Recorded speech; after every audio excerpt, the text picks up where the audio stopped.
श्री क्षेत्र सिद्धेश्वर देवस्थान खसगीत तालुका उमरगा जिल्हा धाराशिव या ठिकाणी आपण यात्रेमध्ये सहभागी आहोत। या यात्रेमध्ये अशा पद्धतीची एक गोधन आहे, वासरं आहेत, आनंद वाटतो। किती चांगलं गोधन आहे पहा।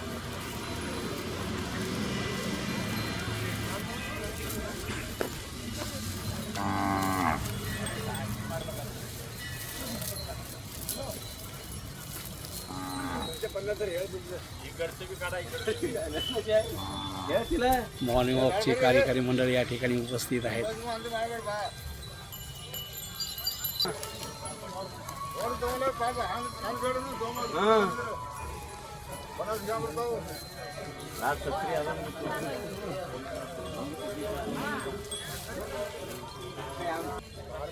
नमस्कार मंडळी, काय म्हणतोय बाजार?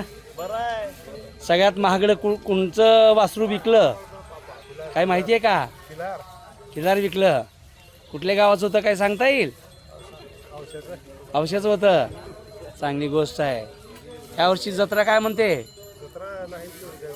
एवढी नाही, गोधन जास्त नाही आलं का? ओके ओके, धन्यवाद।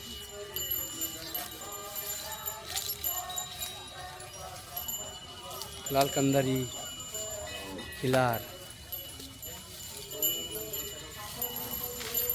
खूप चांगली बघण्यासारखी बैलजोडी आहे। खरं तर हे गोधन आहे, बळीराजाचं मूळ धन आहे। आमचे बाबरे सर मन लावून वासरांची बैलांची पाहणी करत आहेत।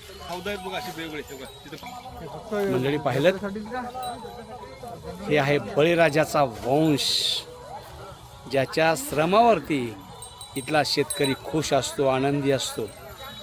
ही बळीराजाचं गोधन आहे। आज बळीराजा आहे तर ही मनुष्यसृष्टी आहे। तो राबतो म्हणून 2 घास पोटभर खायला मिळतात आणि म्हणून शेतकरी खुश असतो। अशा या शेतकऱ्यांच्याकडे असलेले गोधन पाहिलं की आनंद वाटतो, मन भरून येतं। त्या राबणाऱ्या बळीराजाचाही विजय असो आणि ह्या गोधनाचाही विजय असो। जाऊ पुढे। आमचे राजसाहेब गुरुजी बाबरे सर हे गोधनाची बैलांची पाहणी करत आहेत।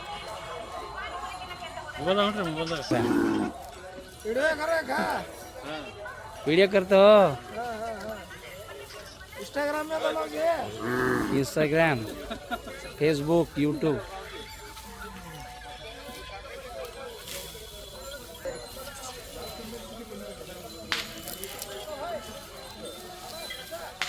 त्याला लाल कंदारी असे म्हणतात।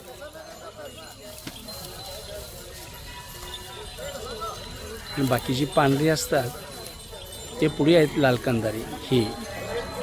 हे लाल कंदारी आहेत। बाकी मग हे सर्व खिलार। बघा, यांचे रंग सुद्धा एकदम सारखे आहेत, पांढरा सोळा रंग। किती आनंद आहे, किती समाधान आहे, पाहत राहा। अक्षरशः नेत्र सुकवतात हे सगळं पाहताना। म्हणून दरवर्षाला कसगीच्या यात्रेमध्ये मॉर्निंग वॉकचे सर्व माझे मित्र येत असतात।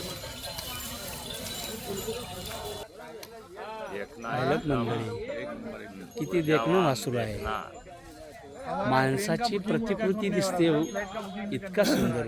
हे कामाला चालताना असं टाईट चालते, वर मान करून एकदम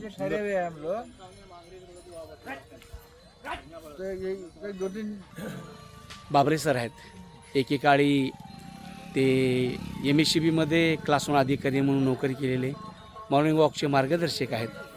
आदर्श शेतकरी आहेत। 30-32 एकर पाण्याखालची जमीन स्वतः करतायत आणि ह्यांच्या विहिरीच्या बोकांडी तळ आहे। माझी मराठी भाषा तुम्हाला समजत असेल। तळ्यात विहीर आहे, विहिरीच्या बोकांडी तळ आहे, अशी परिस्थिती असणारे एक आदर्श शेतकरी आहेत। ते खिलारी बैल कशी असतात, त्याचं वैशिष्ट्य काय आहे? सर, खिल्लारी जी बैल असतात त्याच्या संदर्भात आपण काय बोलू शकाल? खिल्लार बैल हा बैलामध्ये सगळ्यात सुंदर आणि काटक असतो ह्याला कामाला. कमीत कमी म्हणजे उन्हाळ्यामध्ये चालणारा आणि हात जरी चालणारा चपळ जनावर आहे. बरोबर. आणि विशेषतः आमच्या गावात ही कसगी, मी कसगीचाच राहणार आहे प्रॉपर. आमच्या कसगीची यात्रा आहे ही 1964 पासून ही यात्रा भरवली जाते इथं. आम्ही मॅट्रिकला लहान असताना स्वयंसेवक म्हणून इथं कामाला यायचं त्यावेळेस बर त्या शाळेला, बरं. म्हणजे यात्रेमध्ये. त्यावेळेस वेगवेगळे सामाजिक शैक्षणिक कार्यक्रम घ्यायचे. बर विशेषतः आता यात्रेत सध्या आमचे हे जी वेगवेगळे जनावर येतात, खिल्लार, गावरान, देवणी, पुन्हा लाल कंधारी. लाल कंधारीवर कमी असतात, पण इथे विशेषतः खिल्लार जास्त. आमचे कर्नाटकातला भाग असा मॅक्झिमम लोक बैल येतात इथं. ते आता जवळजवळ 25-30 वर्ष झाली ह्याला.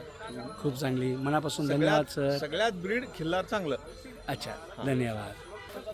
आमचे योग गुरु माने गुरुजी आहेत, बाजूला राजसाहेब आहेत. इंग्लिशवरती प्रभाव असणारे राजसाहेब एकेकाळी प्राध्यापक म्हणून कार्यरत होते, नंतर बँकेमध्ये नोकरी केली. आता आमचे व्यवस्थापक म्हणून मॉर्निंग वॉकचे सर्व काम बघत असतात. मी गुरुजींना विचारतो, गुरुजी हे जे पांढऱ्या गाईचं दूध किंवा खिल्लारी गाईचं दूध, त्याचं तूप, त्याच्या संदर्भाने काय आपण सांगू शकाल? गाय म्हटल्यानंतर मग ती आपली गावरान गाय, खिल्लार गाय ही गावरान गायमध्येच येते, देशी गाय ज्याला आपण म्हणतो. त्यातल्या त्यात आता गीर गाय एक आहे. या गाईचं दूध, खिल्लार गाईचं किंवा देवणी गाईचं, हे सर्वोत्तम असं दूध आहे. आईच्या नंतर गाईचंच दूध हे बरोबर. अत्यंत महत्त्वपूर्ण आहे. आणि खायला दूध म्हणा, दही म्हणा, ताक म्हणा, लोणी, त्यातल्या त्यात गाईचं तूप हे अत्यंत गुणकारक, आरोग्यास एकदम उत्तम आणि उत्कृष्ट. आपलं उत्तम आरोग्य राखायचं असेल तर गायी ह्या अशा असल्याच पाहिजेत. आणि गाईच्या तुपाचं सेवन करणं, दुधाचं सेवन करणं अत्यंत महत्त्वाचं आहे. आणि म्हणून आजच्या या धकाधकीच्या जीवनामध्ये अनेक जे अडल्ट्रेशन ज्याला म्हणतो, म्हणजे भेसळयुक्त आहे, संकरित गायी आलेल्या आहेत. त्या संकरित गायीच्या दुधापेक्षा मी तर म्हणतो की कितीही महाग असो त्याचं तूप, आपण गाईचं दूध दररोज मिळू शकत नसलो तरी तूप का असेना किमान मिळवावं. आणि लहान बालकापासून ते वृद्धापर्यंत हे अत्यंत उत्तम तूप असतं.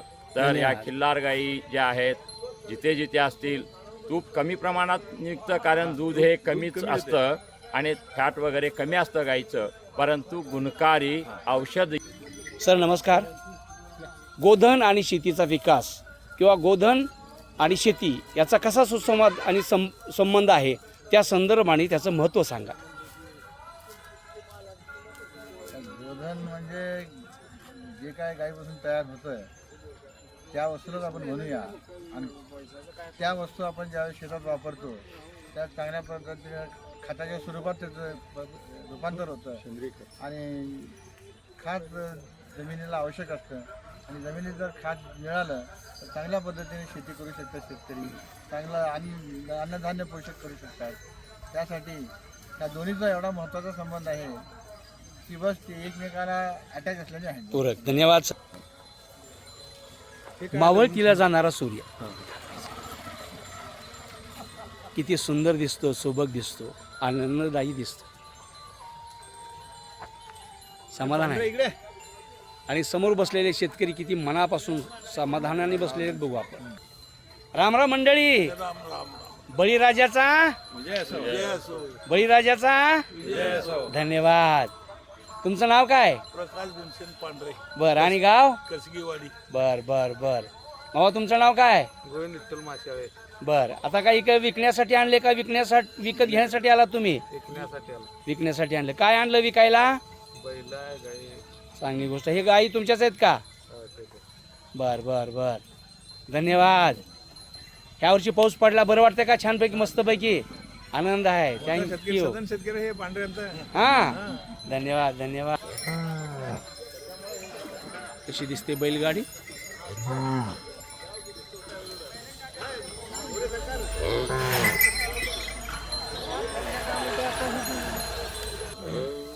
ती बैलगाडी आपण पाहिली असेल.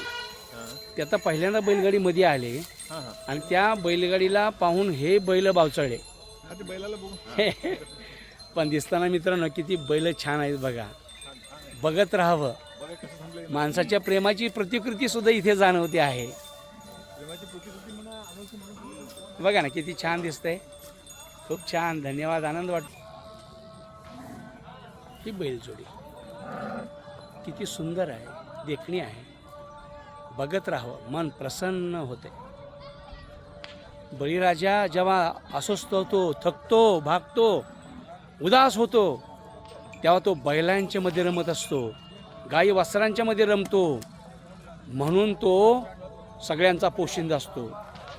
या बळीराजाला लाख लाख शुभेच्छा द्याव्याच लागतील, कारण तो जो श्रम करत असतो त्या श्रमाच्या प्रत्येक घासातला घास आपल्याला कमी पैशात देत असतो. म्हणून बळीराजाचा विजय असो. बळीराजा सुखावला तर आम्ही जिवंत राहू शकतो, हे बी सत्य आहे. राम राम. कसे आहात? कुठलं गाव तुमचं? कोकळगाववाडी. कोकळगाववाडी. आता ही जी बैल आहेत छान छान सुंदर, ही कोणाची आहेत? शावराज कारभाऱ्याचे. शिवराज कारभाराचे. काय विक्रीसाठी आणले का? हा, विक्रीसाठी. ओके ओके, धन्यवाद. ही बाजार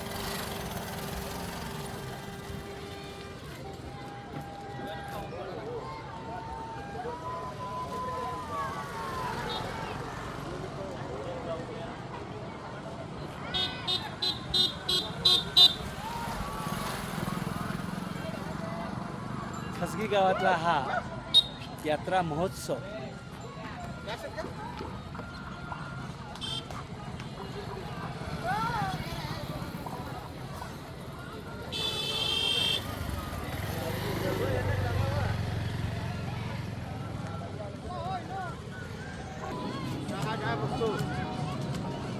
हा गरिबाचा खाऊ. लहानपण आठवतं, लहानपण देगा देवा मुंगी साखर याचा रावा. लहानपणी यात्रेमध्ये या गोष्टी खायला मिळाल्या की माणसाला बरं वाटायचं.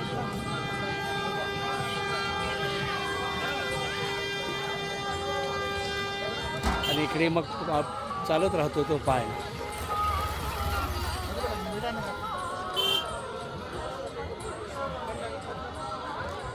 मिठाईचं घर.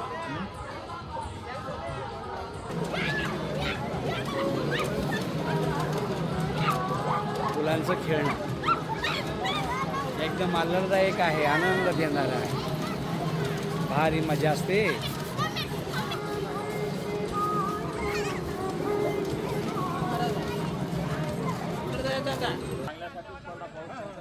पाहिलं का मित्रांनो, गाय ही लाल कांदारी गाय देखणी दिसते. गीर गाय म्हणून आपण तिला.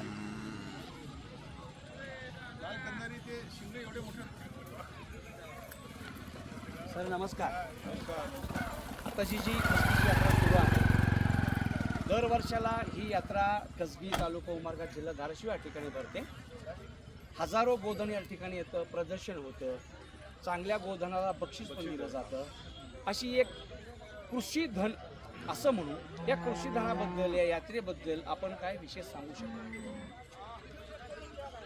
कसगी हे ग्रामदैवत सिद्धेश्वर आणि या सिद्धेश्वर ग्रामदैवताच्या या परिसरामध्ये ही पशुधन यात्रा भरत असते. आपल्या भारतीय संस्कृतीमध्ये अनेक विविध असे सण समारंभ साजरे केले जातात, परंतु कृषीवर आधारित शेतकऱ्यांचा हा उत्सव आहे. बरोबर. त्याला उत्सव का म्हणायचं तर शेतकरी हा वर्षभर आपल्या शेतामध्ये काबाड करत असतो, तो या पशुधनाच्या जीवावरती, बळावरती. आणि ते पशुधन समजा काही पशुधन हे कमकुवत झालेलं असतं, ते थकलेलं असतं.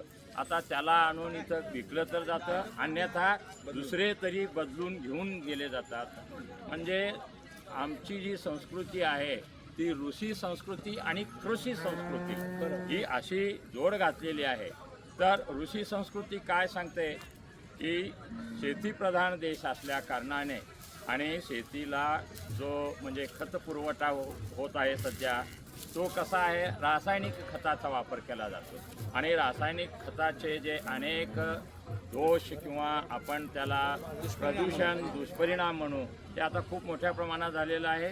तर या पशुधनातून आपल्याला असं कळतं की हे सेंद्रिय खत जर आपण शेतीला घातलो तर सेंद्रिय खतापासून अत्यंत उत्कृष्ट असं अन्नधान्याचं उत्पादन निघेल, आपल्या आरोग्याला चांगलं असेल आणि येणारी भावी पिढी जी आहे त्या भावी पिढीला उत्कृष्ट सकस निर्भेळ जर आपण आहार दिलो तर पुढची पिढीसुद्धा चांगली जगू शकते, उत्तम प्रकारे आरोग्य सांभाळू शकते आणि मानवी वंश पुढे वाढवला जातो.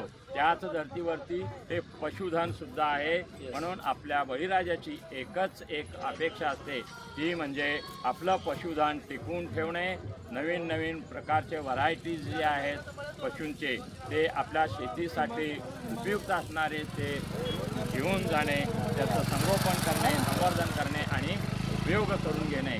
तर अशा अनेक कारणास्तव या ठिकाणी अनेक लांब लांबूनचे असे शेतकरी व्यापारी वर्ग या पशुधनासाठी मनापासून धन्यवाद आलेले व्यक्त आहेत. करतो. धन्यवाद. बळीराजाचा विजय होत असताना ते गोधन सांभाळ केलं पाहिजे, ते जतन केलं पाहिजे आणि त्याच्यापासून शेती विकसित केली पाहिजे. हा विचार घेऊन आज कसगी या परिसरामध्ये भरपूर शेतकरी येतात आणि गोधनाचा खऱ्या अर्थाने महोत्सव घडतात. नमस्कार, राम राम. हे ठिकाण असं कसगी हे ठिकाण महाराष्ट्राचं शेवटचं गाव कर्नाटकला लागून आहे. बरोबर यातील आमचे शेतकरी आणि ग्राहक सुद्धा हे कर्नाटकातील जास्त मॅक्झिमम बरोबर. इथे जे जनावरांची संख्या खिल्लार दिसतात, हो. खिल्लार जातीची जनावरं ही सगळ्यात जास्त येतात. मनापासून लाल धन्यवाद. कंदारी कमी येतात तसं, खिल्लारी सोसायटी जास्त येतात. खिल्लार रणकी साहेब. खिल्लार भारी पहिले